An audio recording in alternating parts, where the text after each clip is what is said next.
Hi guys, Michael Abaimi here.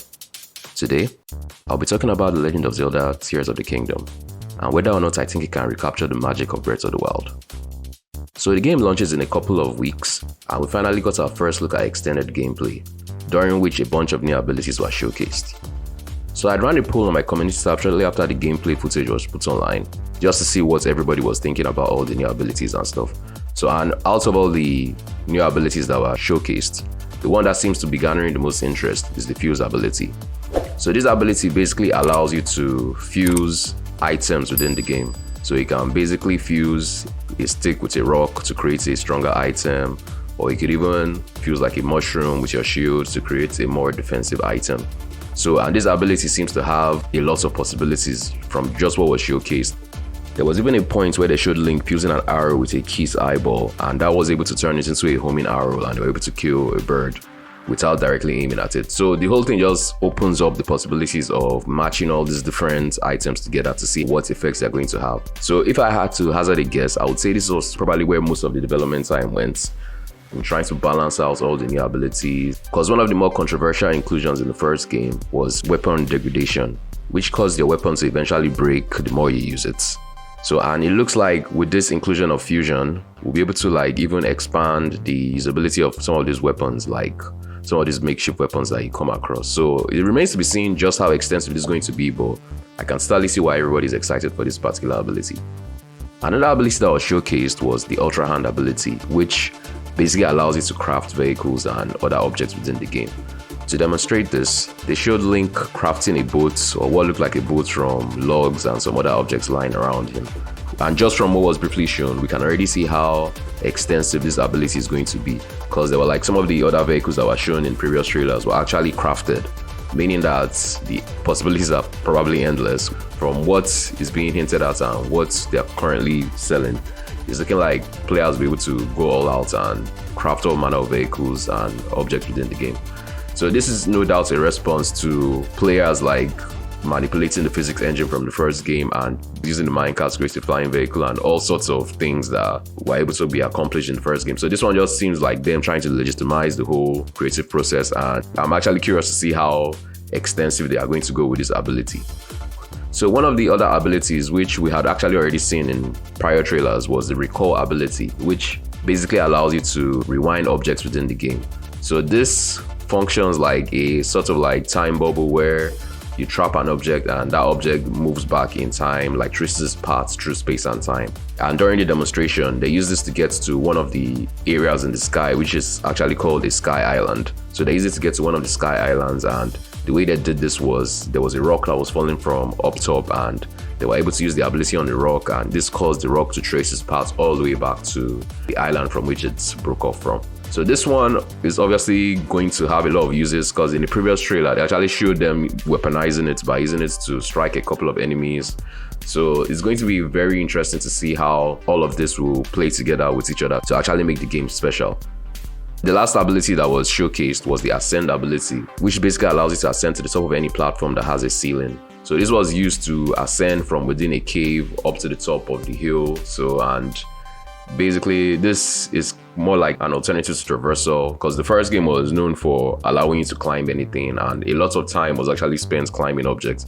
So since they've actually gone out and really increased the verticality in this new game, this looks more like a shortcut to help you get around faster. So it's actually a welcome addition, and I'm actually curious to see how it's going to be implemented with puzzle solving and the like. So even though we got to see these 4 new abilities, they still didn't make it clear whether any of the existing abilities from the first game is going to be retained. So the first game introduced abilities like Magnesis, Stasis, Cryonis, and your 2 variants of remote bombs. And basically the entire game was built around those 4 abilities. So not seeing them in this new one makes me wonder just how extensive the new abilities are going to be, or maybe it was just not showcased. We really don't know yet.